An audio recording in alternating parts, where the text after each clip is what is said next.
neraca massa sudah. Oh ya, untuk bisa menghitung di nilai nanti di apa di BEP-nya untuk break-even point, nanti juga Anda harus menghitung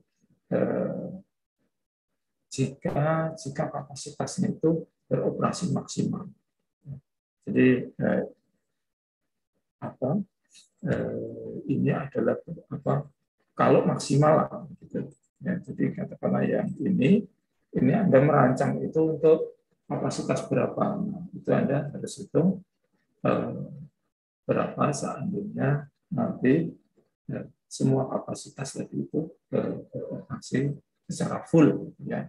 Jadi pabrik yang Anda rancang itu kemudian dioperasikan secara full, itu nanti berapa pendapatannya.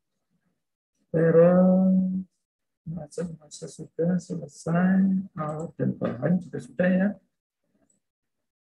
Dan ya nggak ada yang ditanyakan ya, kemarin sudah, karyawan juga sudah. Oke, ini sudah termasuk aturan-aturannya. Nah, sekarang kita masuk ke perhitungan capital. Nah,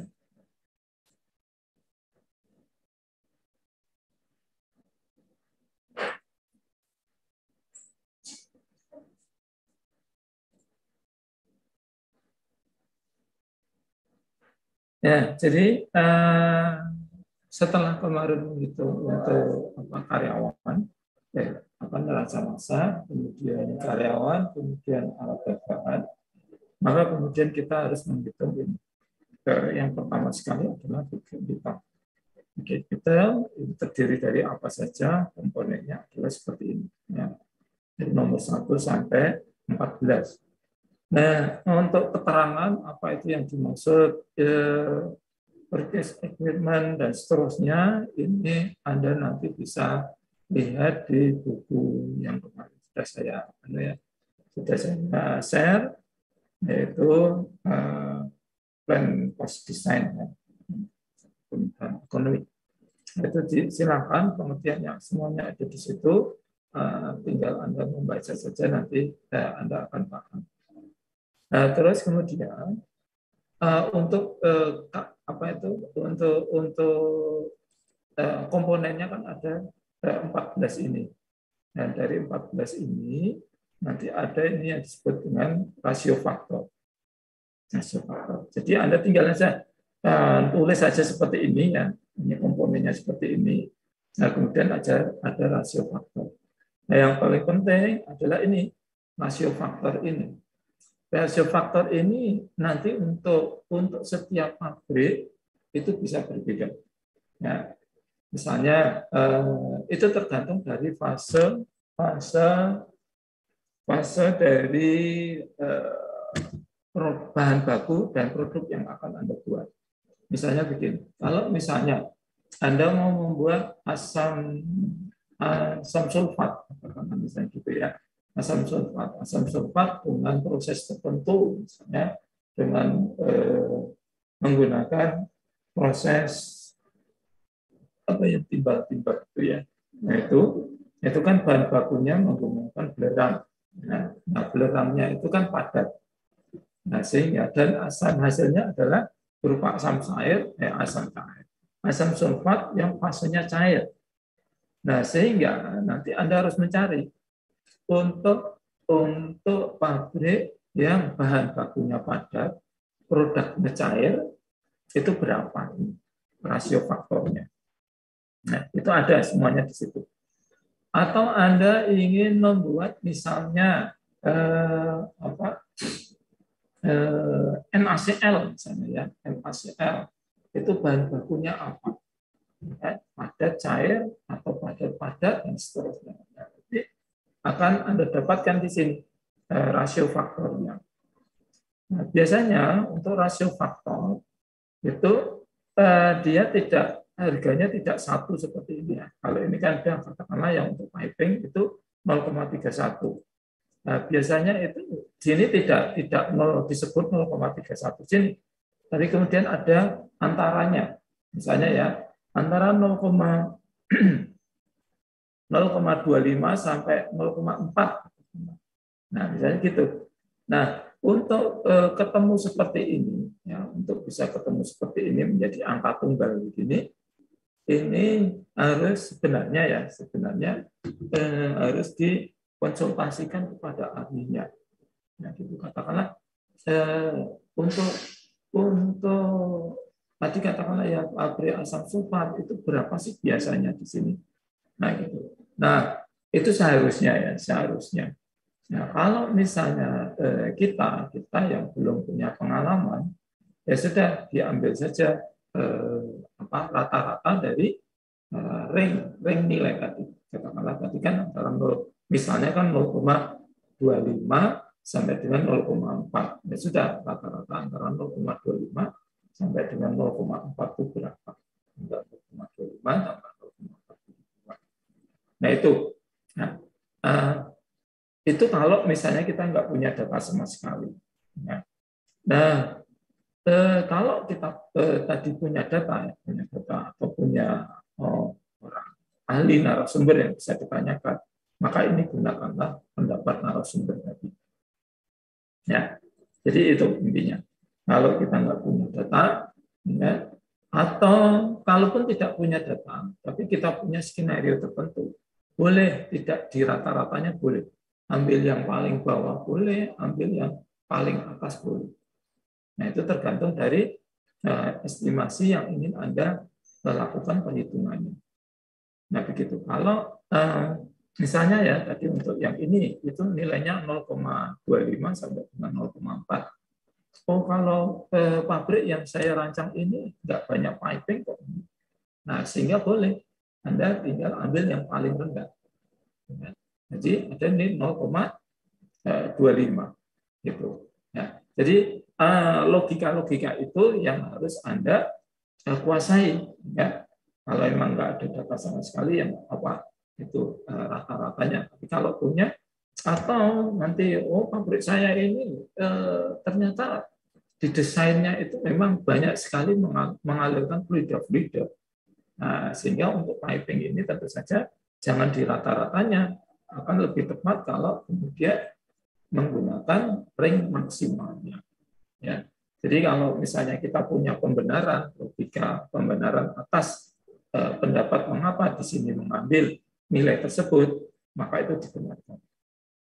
Nah, tentu saja yang paling bagus adalah seandainya Anda memang sudah membuat detail desain, sehingga memang untuk pipingnya itu seharga tertentu. Jadi harga-harga yang di sini ini adalah harga-harga perkiraan.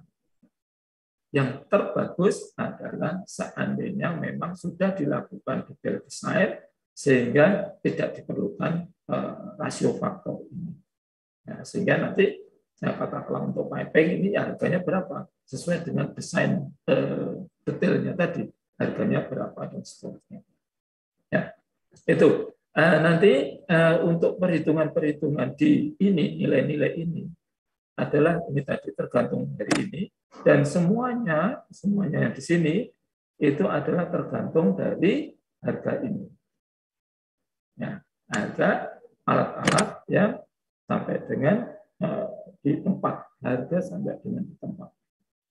Nah, kemarin sudah dijelaskan ya bahwa ini adalah berasal dari yang naik. Sehingga kemarin sudah memasukkan nilai-nilai ini, harga-harga ini. Ya, juga sudah dikoreksi dengan persamaan ini. Ya. Nah, gitu. Jadi ketemunya harga di sini ini nanti sangat mempengaruhi dari nilai-nilai yang lain. Karena untuk yang di sini katakanlah ya instalasi alat itu ya 0,39 dari ini. Nah, kalau saya klik di sini, nah ini kan E8 itu ini kan kali D9. Nah, nanti di sini juga kayak gitu. Itu tinggal ini kalau kita lihat ya selalu dikalikan dengan ini. Nah, jadi harga-harga di sini adalah harga ini dikalikan faktornya. Oke. Nah, sehingga ketelitian dalam kita menghitung di sini itu sangat diperlukan sekali karena akan sangat mempengaruhi hasil dari nilai-nilai yang berikutnya. Ya. Nah, ini.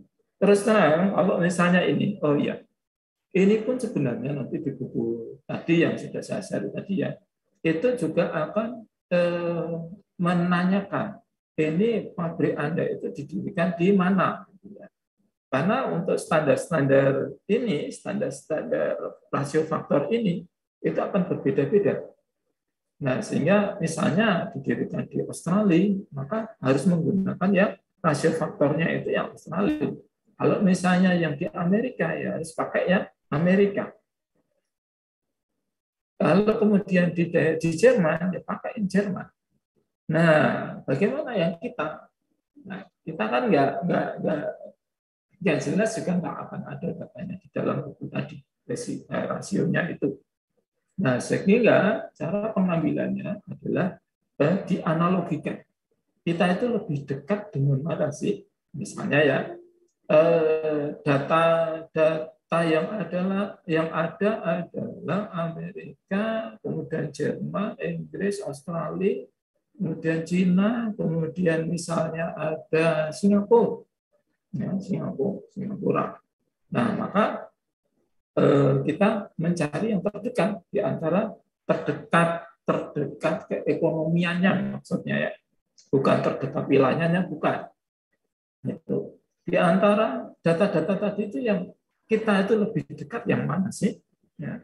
Jadi bukan kemudian kita selalu mengacu di Amerika, bukan. Ya.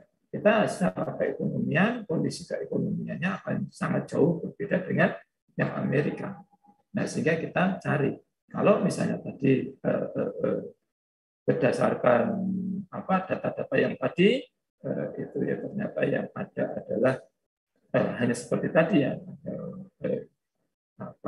Amerika, Jepang dan seterusnya. Itu sudah yang agak-agak dekat ya kita itu ya dengan Singapura. Meskipun Singapura sebenarnya ya kita nggak dekat-dekat aman ya, agak jauh juga ya sebenarnya.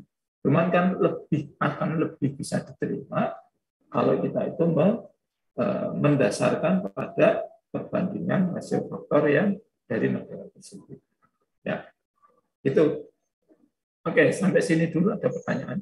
Jadi yang pertama, data-data untuk perhitungan ini di capital itu memang hanya didasarkan dari ini. Yang pertama ya dari harga alat sampai dengan di tempat. Kemudian harga-harga yang di sini sesungguhnya adalah kalau Anda punya data yang real, Anda bisa masukkan langsung, tidak harus dengan mengalihkan dengan rasio faktor. Kemudian selain itu rasio faktor ini juga dilihat dari hasil dari bahan baku dan produknya. Ya, bahan baku dan produknya. Jadi kalau fasenya cair, produknya cair, ya kita menggunakan yang itu. Selain itu juga kita melihat negaranya yang paling dekat dengan kondisi Indonesia. Nah, gitu. Katakanlah misalnya itu tadi ya. Jadi katakanlah misalnya yang ini harga tanah misalnya, harga tanah. Anda bisa punya standar misalnya berdasarkan harga tanah kepatutan di agraria misalnya gitu. Oh, ternyata ada kalau kita berikan di misalnya di Jogja, daerah Sleman, Bantul, itu berapa sih harga per meternya? Nah, sebenarnya bisa yang seperti itu. Nah, ini bisa langsung Anda masukkan, karena Anda sudah tahu kan bahwa misalnya mau didirikan di Bantul, itu luasannya sekian meter persegi, maka harga sesuai dengan standar Bantul itu sesuai dengan agraria itu sekian, maka tinggal dimasukkan di sini. Oke, jadi ini sampai dengan sini itu semua ini harga ini dikalikan dengan rasio faktor. Ada pertanyaan dari sini? Jelas ya? Oke, kalau jelas kita berikutnya adalah masuk ke manufacturing. Nah, ini pada prinsipnya sama, ya, ada rasio faktornya juga, Nah, hanya saja untuk rasio faktornya itu ternyata tidak selalu dikalikan dengan yang atas ini, ya. Bagaimana yang tadi yang big capital itu selalu dikalikan dengan sini, ya, selalu dikalikan dengan E8. Itu, nah, kalau yang ini tidak. Kalau untuk yang manufacturing cost ini tidak. Nah, dikalikan dengan apa? Ada notnya.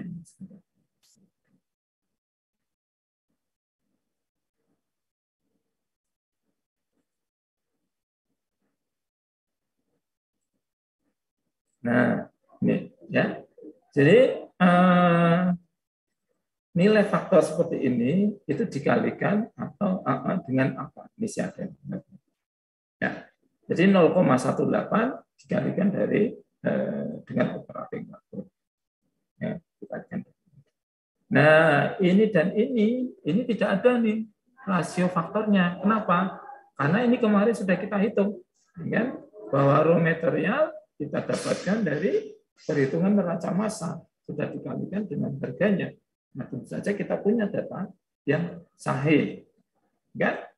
Nah, kemudian ini juga untuk karyawan, ini kita sudah menghitung juga kan kemarin karyawannya butuhkan apa saja, kemudian jabatannya apa, jumlahnya berapa, sehingga total per bulan harus mengeluarkan berapa, itu kan kita sudah, ya. Nah, sehingga ya sudah, tinggal ini tidak pakai data perbandingan rasio faktor. Nah, untuk yang lain-lain itu ada, yaitu dikalikan dengan ini. Nah, ada keterangannya. Kalau untuk dari supervisory and electric clerical work, ya kan? Itu berapa? Jadi 0,18 ini di 35 dikalikan dengan E34. Ya. Nah, jadi 0,18 itu dikalikan dengan ini. Nanti yang lain juga gitu. Jadi untuk utility itu 0,5 atau 15% dari total product cost.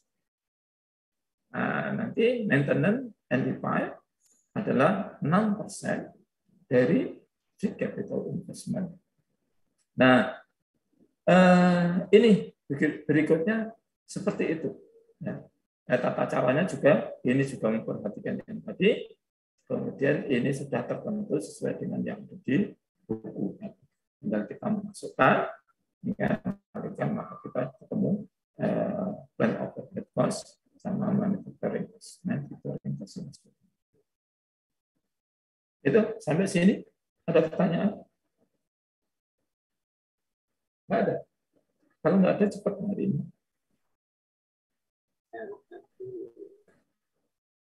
Nggak ada? Jadi kira-kira aja ya. Betul, hanya perkiraan.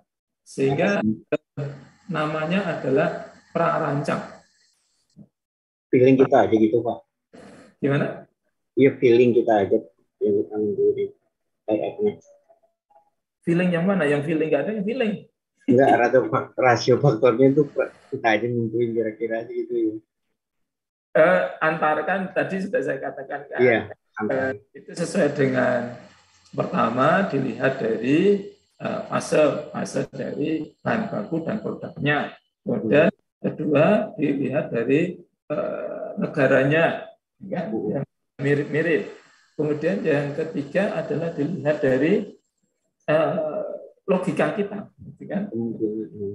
Yang tadi kalau misalnya apa itu seperti yang di sini tadi ya, untuk ping misalnya gitu, kalau emang clear Anda apa itu pabrik Anda ternyata tidak banyak piping, ya sudah ambil yang minimum. Punya apa pabriknya sudah jelas dalam bayangan atau dalam desain kita itu banyak pemipaan, ya ambil yang paling maksimal. Maksimal. Nah, Kalau nggak ada data, ya sudah. Berarti kira-kira rata-ratanya. Itu. Oke? Pak Sugili. Ya, monggo. Kalau apa namanya, kita kan merancang instalasi proses untuk produksi radioisotop Yodin 131 gitu loh. Nah, di situ kan yang jelas kan harus ada apa namanya fasilitas hot cell ya. Nah, hot cell termasuk ruangan hot cell-nya, terus kemudian apa manipulatornya segala macam itu masuk di sini ya Pak ya? Masuk di capital cost ini Pak? Ini, kalau itu kan harga alat apa? Iya, iya. Harga alat ada di sini kan? Yang kemarin itu. Nih. Oh, alat ya. Masuk di alat ya Pak ya? Alat kan. Nah, nanti kita sudah menghitung untuk capitalnya, harga alat tadi masuknya di sini. Jangan lupa bahwa ini harga sampai di tempat ya. Jadi jangan misalnya ngambil dari data alibaba.com, ya sampai dengan harga di Indonesia di tempat kita mau bangun itu di mana. Nah, sehingga komponen biaya yang harus dibayarkan apa saja dihitung di situ. Ya, Pak. Ya, jadi itu alat. Nah, alat misalnya tadi produksi radioisotop itu perlu pemipaan nggak? Mungkin kan nggak terlalu banyak ya. Nggak banyak, Pak. Jadi dia ambil saja yang minimal. Ya. Yakin kok nggak ada pemipaan? Yakin lah, asal yakin ya. Udah clear nggak ada pemipaan, ya sudah nol saja. Ya. Nah, misalnya nggak perlu misalnya instalasi pemipaan untuk air bersih, nggak perlu, ya sudah nol. Karena pemipaan kan biasanya tidak hanya untuk proses saja, tapi kan pendukungnya, utility-nya itu kan juga seringnya diperlukan juga, termasuk misalnya apakah perlu pemanasan dengan uap panas, nah, itu kan biasanya juga piping juga kan. Nah itulah, sehingga kita boleh menghilangkan ini kalau memang kita itu punya alasan. Tidak harus sama persis dengan itu Pak. Ya Pak, ya. Ya. Terus kenapa kok kalau misalnya cair itu berbeda dengan padat-padat, berbeda dengan padat cair dan seterusnya, itu sudah dipelajari, oleh orang-orang yang ahli ekonomi pembuatan pabrik, itu perkiraannya ya sekitar itu. Nah, itu dia sudah membuat keumuman pabrik itu bahwa misalnya ya seperti ini ya, katakanlah ini ya. Untuk utility inilah katakanlah, untuk utility kan 15% dari total produksi cost itu dari mana ya, itu sudah dipelajari bahwa untuk utility, untuk pabrik model padat cair atau cair-cair dan seterusnya itu adalah sekian persen kalikan ini, itu sudah rumus umum gitu, ya. Sehingga yang ditulis di sini ya memang sudah hasil rumus umum keumuman dari pabrik-pabrik itu.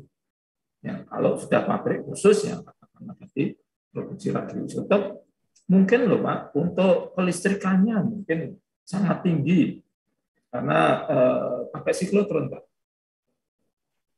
Siklotron pakai apa? Gimana Pak? Untuk alatnya yang produksi radioisotop itu pakai apa? Oh, distilasi. Aktivasi neutron, Pak. Aktivasi neutron, terus kemudian distilasi kering. Reaktor nuklir? Iya, Pak.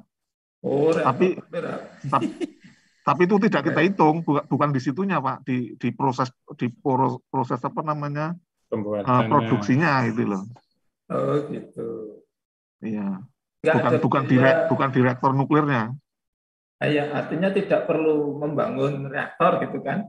Oh, enggak, Pak. Terus nanti berarti ada biaya ini enggak? Ada biaya ini enggak? Aktivasi. Radiasiaan. Ada Pak. Ada. Oke. Berarti sudah mencukupi itu, Pak. Oh iya, Pak. Termasuk biaya yang harus dikeluarkan. Tapi harganya harga batan ya? Iya, Pak, yang ada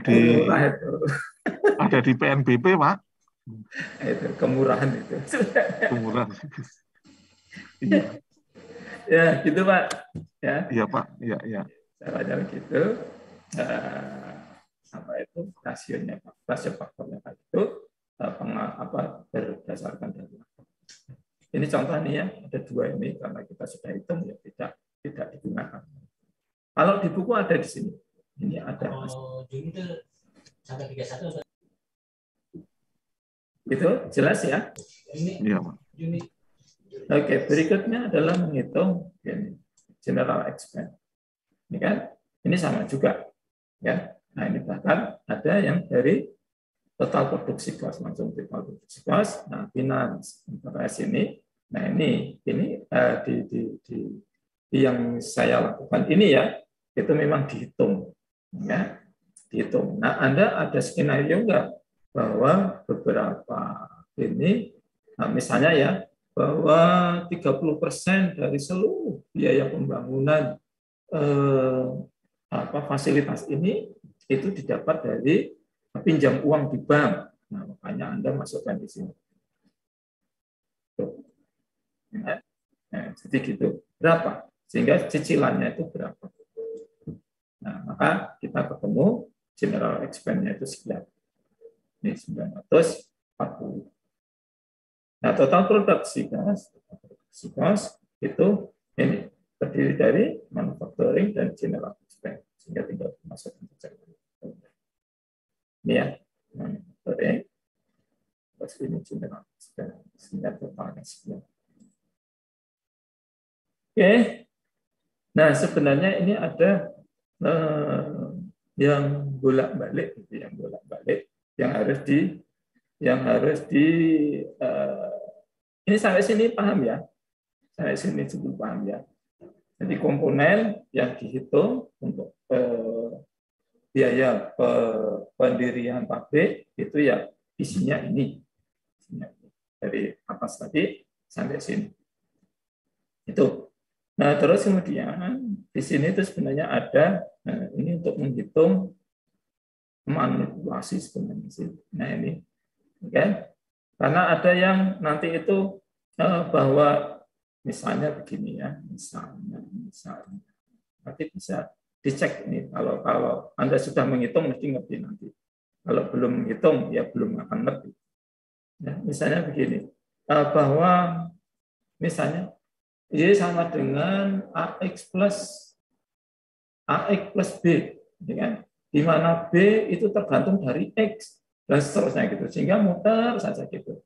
Nah, ini nanti kalau Anda lihat dari file yang sudah saya share yang kemarin ya, itu sini ada capital yang ada angkanya 2 sini.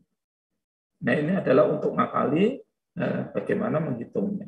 Nah, ini. Nah, di sini nih yang saya gunakan untuk sehingga nanti ketemu angka-angka. Nanti bisa dicek satu-satu. Dan pokoknya Anda akan baru setelah menghitung. Setelah menghitung yang Anda punya, nanti Anda mau, fungsinya ini itu untuk ini. Ya, kalau belum menghitung, nanti membayangkan saja sulit. Nah, sehingga saran saya, segeralah dilakukan perhitungan, sehingga segera Anda dapat dapat segera mengerti lah.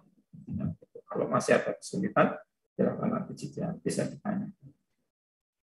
Ya, itu nanti bisa dicek ini yang ini fungsinya adalah untuk menghitung tadi yang muter-muter tadi. Cicilan bank oke, tidak ini ya sesuai dengan skenario pabrik Anda lah itu. Sehingga tidak sama nanti untuk tiap-tiap pabrik ya. Ini kalau ya di sini komponennya adalah ini ada total capital investment itu sekian, diambil dari depan tadi. Nah, ini biaya startup itu 10% dari ini.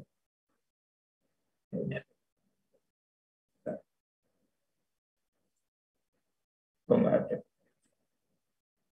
Nah, jadi biaya startup ini juga 10% ini keumuman.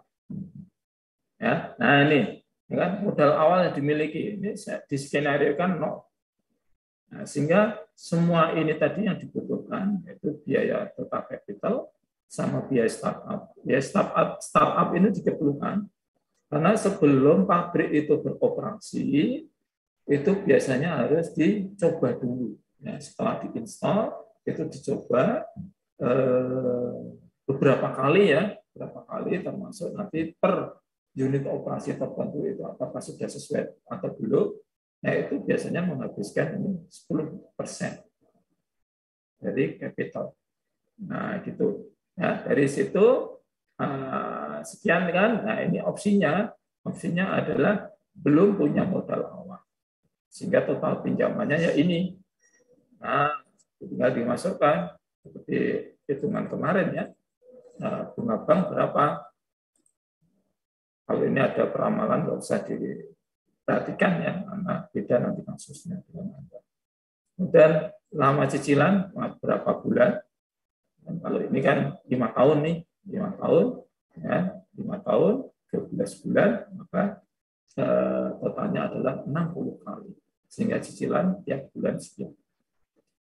Ya, ini biasalah kalau yang ini ya.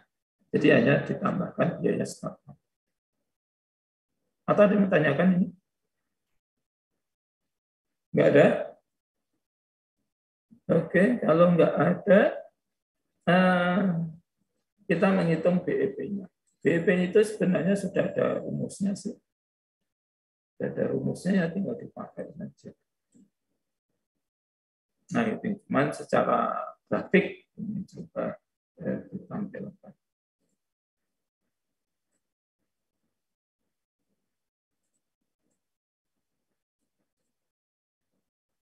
Nah, itu ya, ini komponennya ada nanti beda ya. Nah, kalau ini tahun tidak masuk yang Anda ya.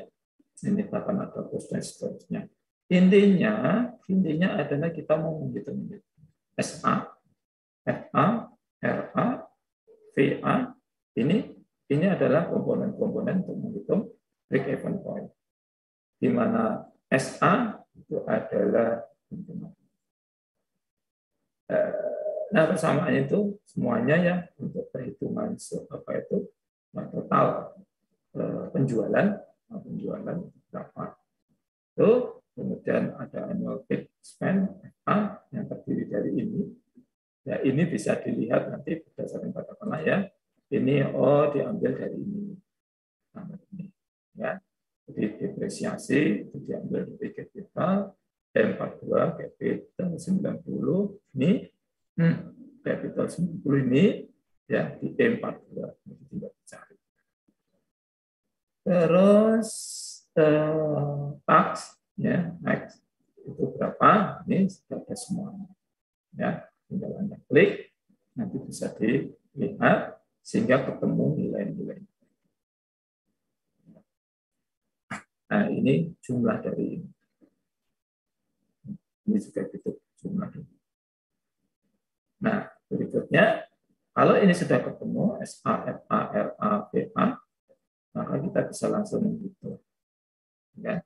SA, FA, RA, VA. Nah, seperti kemarin lah, yang ini ya, yang kurva, yang kayak yang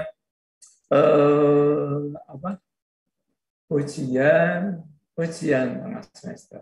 Ada biaya tetap, ada biaya variabel, ada pengeluarannya berapa, pendapatannya berapa. Nah, tinggal nanti plotting titik temu antara pengeluaran dan pendapatan. Sudah, nanti ketemu sudah untuk yang BEP-nya. Ada pertanyaan? Tidak ada ya? Nah, untuk BEP nanti sebenarnya biasanya untuk BEP itu dinyatakan di dalam persen. Kalau biasanya yang dilakukan perancangannya itu. Nah, jadi kalau didasarkan yang ini ya, itu ternyata break-even point itu adalah ketemunya 0,47. Ini sangat rendah sekali. Ini termasuk yang dianggap tidak masuk akal. Ya, dianggap tidak masuk akal. Masa hanya produksi 0,47% itu sudah BEP. Nah, itu dianggap tidak masuk akal. Itu. Atau kalau tonnya adalah, jadi kalau nanti Anda ketemunya persen, ya sekian persen, itu berapa ton per tahun. Nah, ini berarti tinggal dikalikan 0,47% tadi, dikalikan dengan kapasitas maksimum ton per tahun. Ya, jadi untuk break-even point ini bisa dinyatakan dengan banyak hal, ya kan? Tergantung kasusnya. Kalau di kasus ini bisa berupa persen dari kapasitas maksimum atau jumlah masanya per periode tertentu.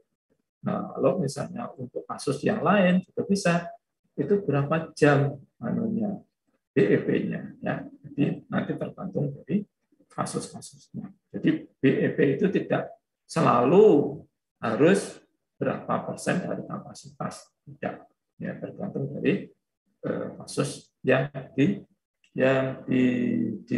dihadapi dan dirancang. Ya, saya di sini ini juga tinggal Anda baca saja, ya, baca maksudnya apa, RA dan seterusnya. Ada, sudah tinggal dimasukkan. Oke, BEP ketemu. Nah, nampaknya nanti untuk NPV, IRR dan seterusnya, saya tadi mencari belum ketemu, ya, belum ketemu. Mohon maaf sih, belum bisa saya sampaikan untuk hari ini. Untuk hari ini, ini kayaknya ada deh kalau ya, sebentar ya, yang payback period. Nah, ini ada payback period. Oke, sebentar saya tunjukkan ke Anda. Untuk dua parameter kelayakan ekonomi. Yang pertama BEP, ini ada PBB, payback period. Payback period itu apa sih? Nah, jadi kalau BEP tadi kan jumlah minimal sehingga pabrik tadi itu impas antara pendapatan dan pengeluaran itu sama, intinya begitu untuk yang BEP, ya. Jadi yang tadi yang BEP 90. Nah, ini, ya kan? Ini adalah sekian, kita memproduksi sekian persen dari kapasitas maksimum, itu dia sudah impas, ya, sudah tidak rugi, sehingga kalau bisa memproduksi lebih banyak dari ini, maka bisa dipastikan dia akan untung. Itu untuk BEP-nya. Nah, kemudian yang PBP, payback period, PBP itu apa? Jadi PBB adalah waktu yang dibutuhkan, ya kan? Waktu yang dibutuhkan untuk mengembalikan modal-modal yang sudah dikeluarkan tadi. Nah, gitu. Kan? Nah, ini coba dihitung nih. Ya, dengan opsi tadi cicilannya berapa? Nah, itu kemudian pendapatannya berapa? Ya, ini yang sudah dihitung nih, pajak, ada produksi, ada pajak, ada total pengeluaran, ada profitnya. Nah, kalau yang ini ternyata profitnya minus terus, kan? Nah, bisa dikatakan bahwa kalau skenario yang ini, ya, untuk yang ini ada kode N-nya ini kemarin. Yang N itu yang grid nuklir, ya, dari atas sampai bawah. Itu yang kemarin saya tunjukkan ke Anda flowchart-nya, ya.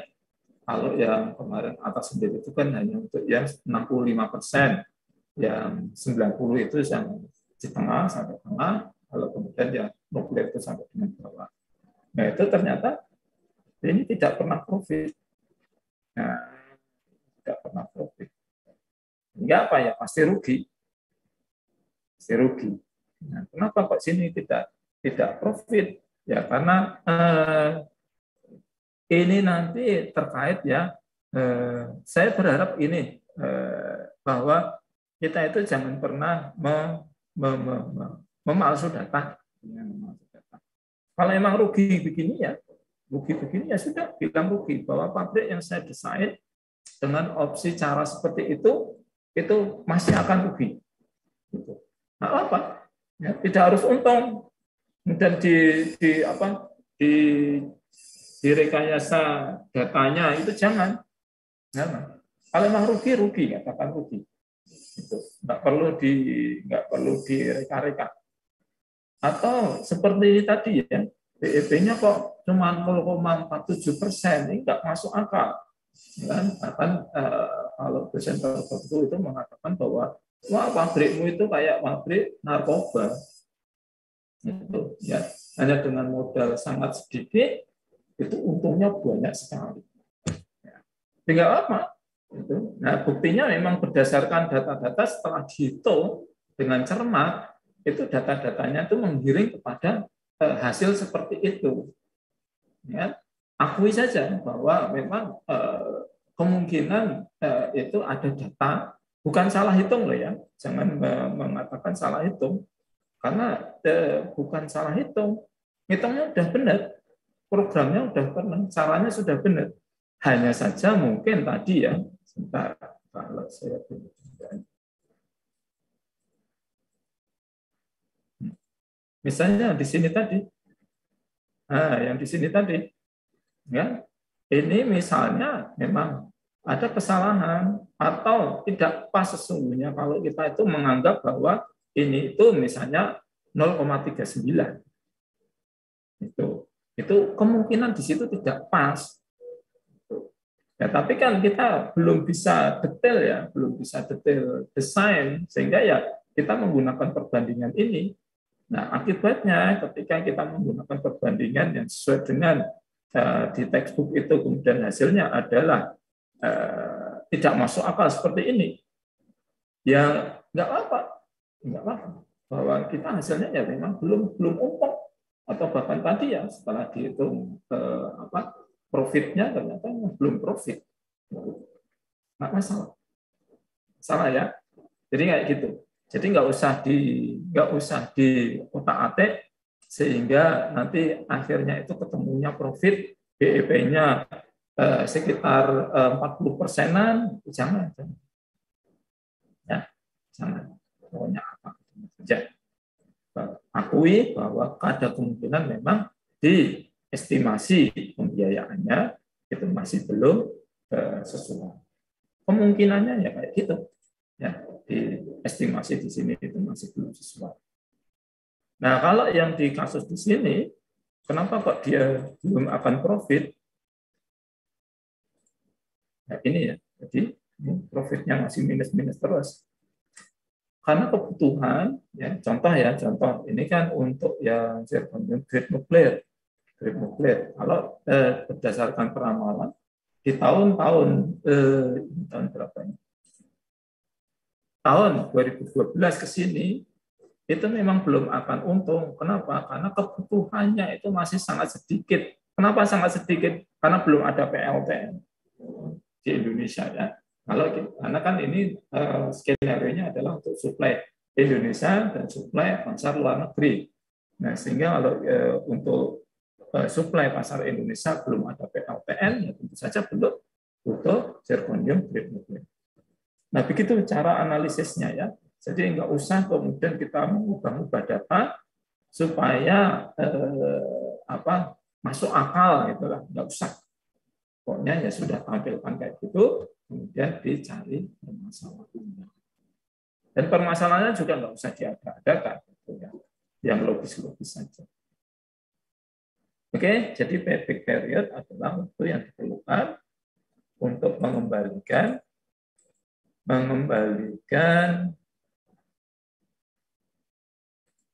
ini ya kan, antara profit dan jumlah pinjaman. Nah, jadi kalau dilihat di sini, nah ini ada sampai titik sini. Nah, jadi waktunya berapa ini berarti? Jadi ketika pemasukan dan pengeluaran itu sudah atau sisa pinjamannya itu sudah nol, maka disitulah sebenarnya payback periodnya. Gitu ya. Jadi ketika ini kan ada pinjamannya segini, ya kan langsung dikurangkan ini, dikurangkan gitu dengan jumlah profitnya, maka itu nanti ketemu. Tapi ini kok masih,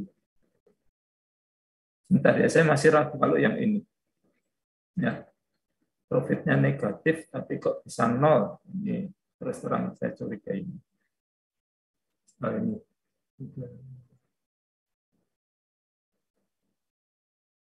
Nah, ini nanti bisa dicek lah.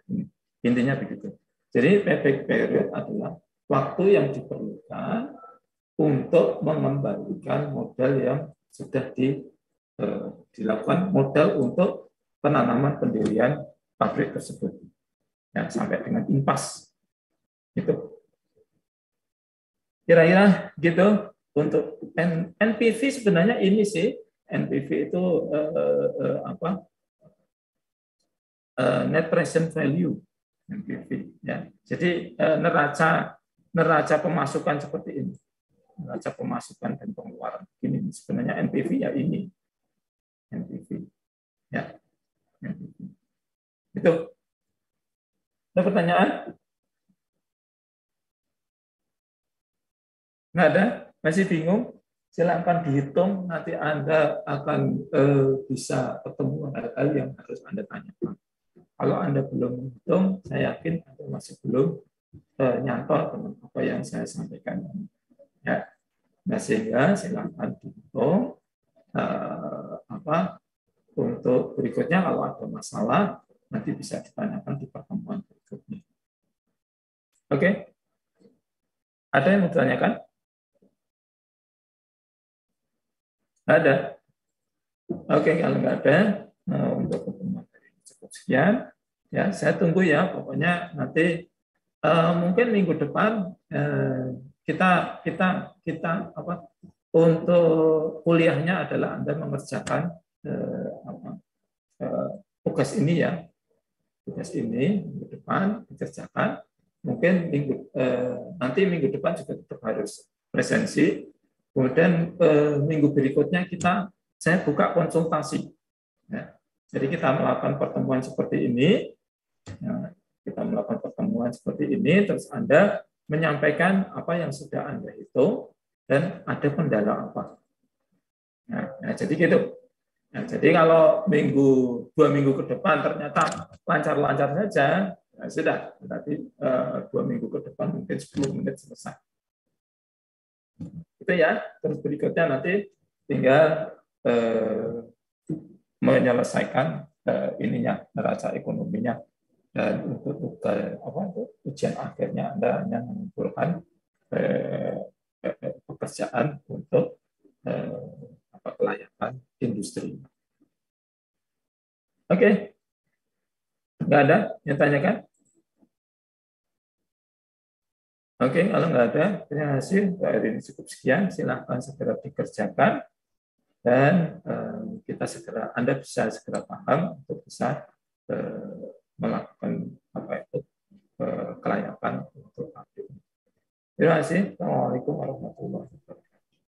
Waalaikumsalam. Waalaikumsalam.